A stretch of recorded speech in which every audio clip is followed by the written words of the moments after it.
बातम्यांमध्ये सविस्तर घडामोडी बघायच्यात। विधानसभा निवडणुकांचे निकाल महाविकास आघाडीसाठी निराशाजनक आहेत। त्यामुळे महाविकास आघाडीत धोरणांवर पुनर्विचार सुरू झालाय।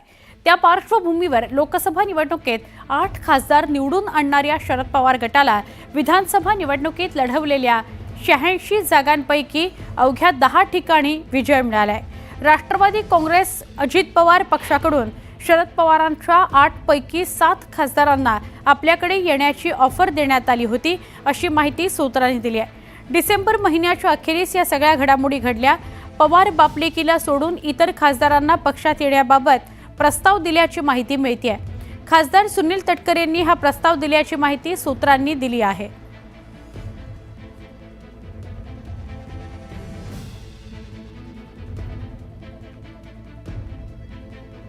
शरद पवार गटातील काही खासदारांना अजित पवारांच्या राष्ट्रवादी काँग्रेसमध्ये येण्याची ऑफर दिली गेली, अशी चर्चा सुरू आहे। यावर खासदार संजय राऊतांनी संताप नोंदवलाय। जोपर्यंत शरद पवार यांच्या पक्षाचे खासदार फोडण्यात येत नाहीत, तोपर्यंत अजितदादांच्या राष्ट्रवादी काँग्रेसला केंद्रात मंत्रीपद मिळणार नाहीये, असं राऊत म्हणाले। उपहासात्मक टोला लगावलाय। प्रफुल्ल पटेल, सुनील तटकरे यांना मंत्रीपद हवं असेल तर ही फोडाफोडी करा, असं त्यांना सांगण्यात आलं असावं, असं संजय राऊत म्हणाले। जोपर्यंत खासदार फुटत नाहीत, पवार साहेबांचे खासदार फोडले जात नाहीत, तोपर्यंत अजित पवार गटाला केंद्रामध्ये मंत्रिपद मिळणार नाही। आणि हे मंत्रिपद प्रफुल्ल पटेल यांना हवं आहे।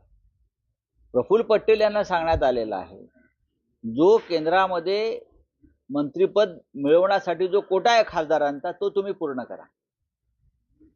पूर्ण करा, आणि त्यासाठी तुम्ही किमान पवार साहेबांच्या गटाचे 6 ते 7 खासदार फोडलेत, तर तुमचा एक खासदार तटकरे आणि हा 6वा किंवा हे 7, हे जेव्हा तुमचा आकडा पूर्ण होईल तेव्हाच प्रफुल्ल पटेल यांना मंत्रिपद मिळेल।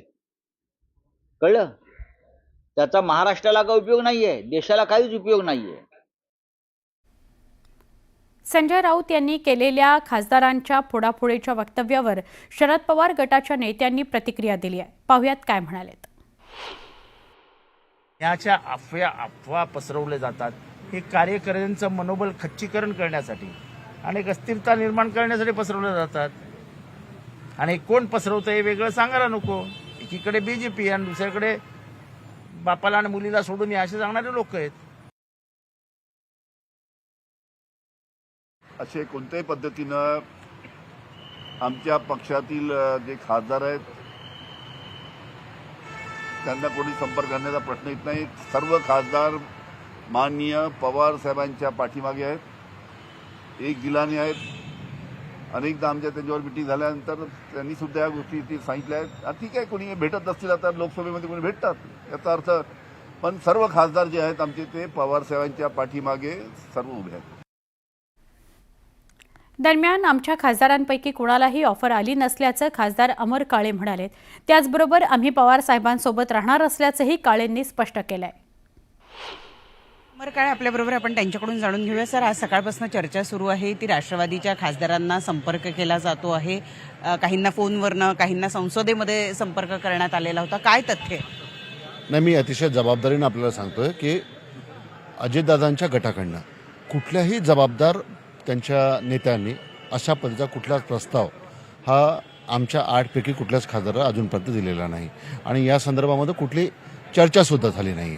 मी अतिशय जबाबदारीने सांगतो। परंतु संसदेच्या लॉबीमध्ये तुम्हा लोकांना एकमेकांशी बोलताना बघण्यात आलं आणि तिथून खरं तर या चर्चांना उदाहरण आलं की तिथे ऑफर्स दिल्या गेल्या। नाही, आता चर्चा तर होत राहतात। मतदारसंघातल्या विषयावर असेल, राज्याच्या विषयावर असेल, देशाच्या विषयावर असेल, आपण चर्चा करत राहतो। भारतीय जनता पक्षाच्या लोकांसोबत आम्ही लॉबीमध्ये बोलतो ना, म्हणजे कट्टी थोडी येते आणि आम्ही त्यांच्यासोबतही बोलत असतो, तर चर्चा होत राहतात। परंतु या चर्चा मतदारसंघाच्या राहू शकतात, राज्याच्या प्रश्नाच्या राहू शकतात, देशाच्या प्रश्नाच्या राहू शकतात आणि त्याच्यामध्ये काही वावगं नाही आहे। फक्त आता त्या चर्चा होत असताना त्या चर्चेच्या माध्यमातून प्रस्तावच दिला आहे, हे जो एक हे निघतोय, याच्यामधून निष्कर्ष निघतोय, तो चुकीचा आहे। परंतु कोणीतरी संपर्क साधताय, नेमकी कोण ती व्यक्ती आहे? असं कळतंय की एक महिला आहे जी सगळ्यांना फोन करते। जी व्यक्ती संपर्क साधते तिचा अजित पवार राष्ट्रवादी काँग्रेस पक्षासोबत कुठलाच संबंध नाही। ती व्यक्ती जी आहे, जी संपर्क करते, ती व्यक्ती भारतीय राष्ट्रीय काँग्रेसची पदाधिकारी आहे, काँग्रेस पक्षाची पदाधिकारी आहे. काँग्रेस पक्षाची पदाधिकारी अजित पवारांच्या राष्ट्रवादीचा प्रस्ताव आम्हाला कसा देऊ शकेल? खासदार फोडाफोडीच्या चर्चा कपोल कल्पित असल्याचं राष्ट्रवादी काँग्रेसचे आमदार अमोल मिटकरी म्हणाले आहेत. काही खासदारांनी तटकरे साहेबांशी संपर्क केला आणि त्यानंतर साहेबांनी तसं वक्तव्य केलं. मला असं वाटते ह्या चर्चा केवळ कपोलकल्पित आहेत, असं कुठं बोललं नसल्याचं त्यांनी स्पष्टीकरण दिलंय. याबाबत मला अद्यापही काही माहिती नाही. थोड्याच वेळात पत्रकार परिषद घेऊन माननीय प्रांताध्यक्ष तटकरे साहेब याबाबत सविस्तर खुलासा करणार आहेत.